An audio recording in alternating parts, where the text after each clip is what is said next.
Greetings everyone, it's Slizzle466 here, and in today's video we're looking at some of the best decks that you can use to climb wild. The Galakrond's Awakening adventure is now fully released, all the cards are now available, and so we're going to look at some decks that you might want to play. They're not listed in any particular order, but they're all very strong decks to climb the wild ladder with. We're going to start with Aggro Druid. So Aggro Druid, the reason this is still relevant in the meta is because of the card Embiggen, giving all your minions in your deck +2/+2, they cost 1 more. Because you are essentially increasing the cost of your deck, you'll notice that there is a very low-end build in this list, lots of 1-drops, lots of 2-drops. A new card that we're seeing in here is the Frenzied Fellwing. This is honestly going to probably usually cost you 0 because you're being so aggressive doing damage to your opponent's face. And this deck does run out of steam really fast, and so you've got the double G's to help you refill your hand. Next up we have Burnt's Togwaggle Druid. This is what I think is the most optimal build of the list. It's running 2 Juicy Psychomelons. It is not running Geppetto. Running the double Juicy Psychomelon is a lot more aggressive to get your combo as quickly as possible. You'll also notice that there is only a single overflow. Some players run 2, but if you're going to run 2 Juicy Psychomelons, 1 overflow is enough. And because of the aggression on the Americas and the Asia servers, we see the Star Aligner and the North Sea Kraken. If you play on the Europe server, this deck might not do as well for you, but if you play on the Americas or the Asia server, this is the deck to give a spin if you want to play some Togwaggle Druid. Another Druid deck to watch out for is Jade Druid. Jade Druid's been around for a very long time, and the specific build, which is probably the most successful, is Memnarch's build. Some text that he is including is the Mojo Master Zihi. This helps the Mecha'thun Warlocks not be able to OTK you too early. Just helps slow down the Reno quest mages. And we've also got the double overflow. Ultimate Infestation is just slowly being phased out. You don't really need the 5/5 on board or the 5 armor for 3 extra mana. You don't care if you heal your opponent's stuff. And so just being able to do things a little bit faster with overflow is very powerful. There's also Ysera Unleashed. Just in case you run out of steam, maybe you get Skulking Geisted, which is pretty rare in this meta. No one's really running Skulking Geist, but Ysera Unleashed just helps you get some ridiculous value, especially when comboed with an overflow. Looking over at Hunter, there are lots of different Hunter decks out there, but a lot of them are just very slow, unrefined, and if you want to play Hunter, in my opinion, I would just play Mecha'thun. Mecha'thun has actually been changing because of the Galakrond's Awakening expansion, as well as the Descent of Dragons expansion. We see the Hot Air Balloon, which is being included just to have it's a 1 mana 1/2s are good, and having its health increase is very powerful. We've also got the Chop Shop Copter. This is just a really good value card for Mecha'thun. This is one of the cards that really needed to get a bit of a boost. And a 3 mana 2/4 is just a really good body. And we're also seeing players Tekken Missile Launcher. This is really helping with a lot of the Paladins we're seeing, maybe to clean up some of even Shaman's board. Even deal with some of a Quest Mage's board. So just a nice little card that's being included in some lists. Moving over to Mage, we have EK Plays Cards. He's a dear friend of mine, Paladin One Trick. This is his Reno Dragon Quest Mage. He hit Legend with this list quite recently. I don't know if, as of time of this video, it's been featured on Hearthstone-decks.net, but it should be soon. But this is hot off the press, and some interesting text that EK is running in his list. He's running the Cold Light Oracle. This is really nice because it is draw on a minion, so you can draw it off your Book of Spectres. You can mill your opponent's combo pieces if you're up against a control deck or a combo deck. You also will see teched in here the Luna's Pocket Galaxy. Even though it's 7 mana, just being able to get your SrAwA, your Dragon Queen SrAwA for 0 mana, not for 1 mana, is just incredibly powerful.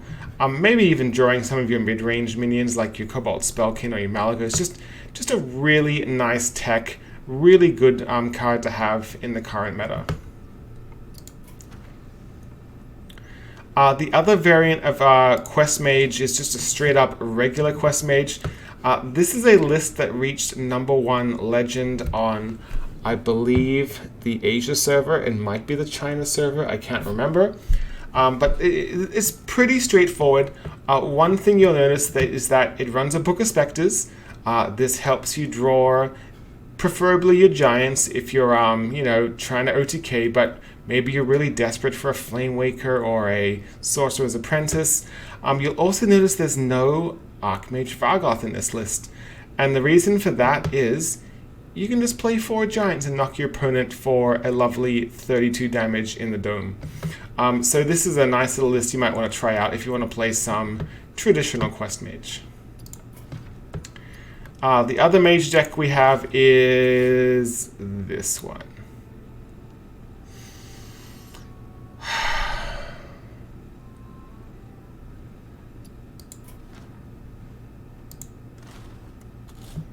It's also this deck. It's also pretty annoying.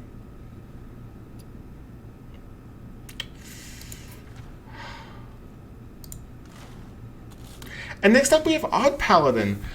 This is Ghost Dog's take of Odd Paladin. I featured this list in an earlier YouTube video. I actually hit Legend with this deck with a ridiculous win rate.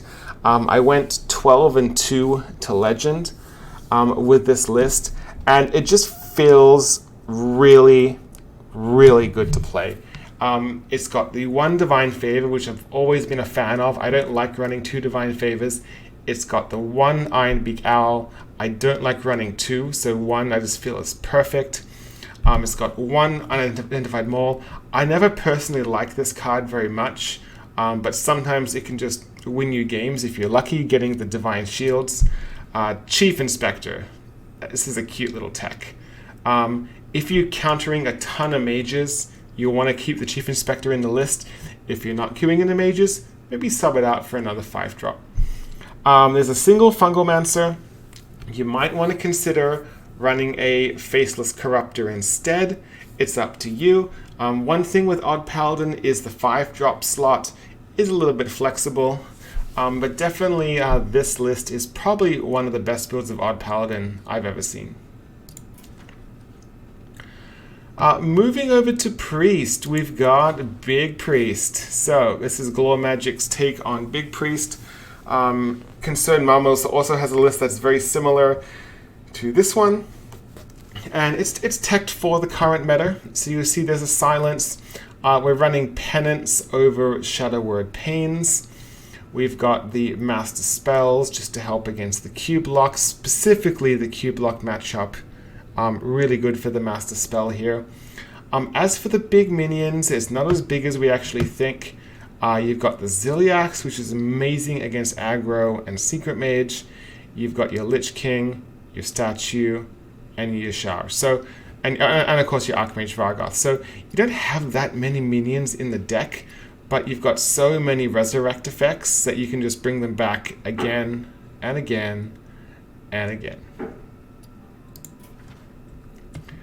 Moving on to Rogue. There's only one build of Rogue I'd probably recommend is Odd Rogue. And I mean, I don't even think Odd Rogue is that good in the current meta. I almost got to rank 1 with it from rank 4, but it just really falls flat sometimes, but I still want to include it. This specific build is teched for Shaman, so that's why you see the Deadly Poison to deal with the Totem Golems. You've got the Faceless Corruptors to help you get around the Flame Wards from the Mages. Fungalmancer also does the same thing. If you've played Odd Rogue in the past and you have already hit Legend with it, you can probably get Legend with this build. But if you're new to Odd Rogue, try it out, but don't be too disappointed if this doesn't work out for you. Going over to Shaman, again, only one builder Shaman I'd recommend. This is Husky, even Shaman. Husky is a player who's frequently hitting high legend on the Asia server. This is the totem-based Shaman list that we're used to seeing, but there is a beautiful tech in this list which very excites me. Explosive Evolution. 2 mana spell, transform a minion into a random one that costs 3 more. This is great to do on your totems. It's great to do on your thing from below. It's give you some 9 drops. You can evolve a totem into a weaponized pinata. Who doesn't want to do that? But yeah, I mean, you can evolve your eels into 5 drops. It's just, I mean, why not? It's fun. Give it a try. I'm definitely going to try this build out. It looks like a ton of fun. Moving on to Warlock. Warlock, one of the best classes in Wild, so lots of variety. First of all, let's talk about Cube Lock. This is a Cube Lock list that hit very high legend on the China server. Very interesting build though. So one thing you'll notice here, there is a single power overwhelming, and there's a Shadow Flame. So this is a Prince Tal'Daram list, so we can't run other 3 cost. And so instead of having the Dark Skies, essentially what you do is if there's a big scary board for you to deal with, you power overwhelming, and then you play Shadow Flame to clear board.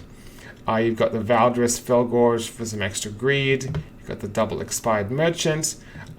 Just a really nice builder Cube Lock to help you climb. Highly recommended.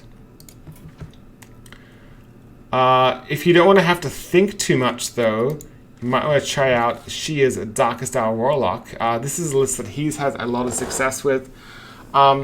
Essentially, with this deck, you mulligan hard for your combo.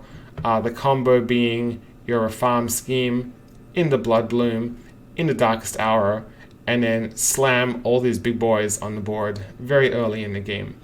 The card that people often talk about is the Kel'Thuzad. Some players like to use Kel'Thuzad. Some players like to use Dr. Morrigan. Some players like to use Ragnaros. It's really up to you what you like to use. Doesn't really matter when you just spam stuff out on turn 5 or 6. Easy. And the last Warlock deck I want to look at is Goldaniel and Rota Zombie's Mecha'thun Warlock. After losing to this multiple times, I honestly believe this is the best version of Mecha'thun Warlock. I know not everyone owns Duelmaster Dorian and will want to craft it, but essentially what the Duelmaster Dorian lets you do is it lets you combo 1 turn earlier than the decks that run Emperor Thaurissan, and that is a big deal. So I crafted it just to make this video. I'm going to slam it on ladder to give it a run, but I honestly think this is the way to go, and this is a really genius tech. I wouldn't even call it a tech. This is just how you should play Mecha'thun Warlock. And last but not least, we have a Warrior. We have Extuliep's Galakrond Warrior. One thing I found very fascinating with Galakrond Warrior is they've dropped the pirate package. They're just going for the rush bomb strategy, especially with all the Reno decks, specifically Reno Mage that are floating around. Just being able to put bombs from the Goblin, from the Wrench Caliber into your opponent's deck is really powerful. Interesting little tech here is the double Galaka Crawler. This helps against the odd Paladins and the odd Rogues. If you're seeing a lot of those, you might want to sub them out though if you're not queuing into too many pirates. But just a really good value deck. There's also the Frenzied Fellwing in here. Give it a try, see how it goes. I think it's a really nice take of the archetype. And last but not least, we have Pirate Warrior. This list has been pretty much unchanged for quite a while now. It's Pirate Warrior. It's good.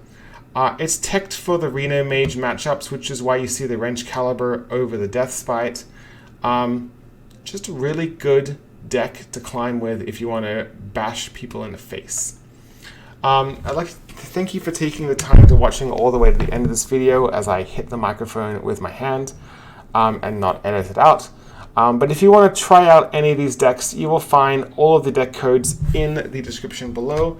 If you want to support the channel, you can click the subscribe button, click that bell, and until next time, I hope to see you again.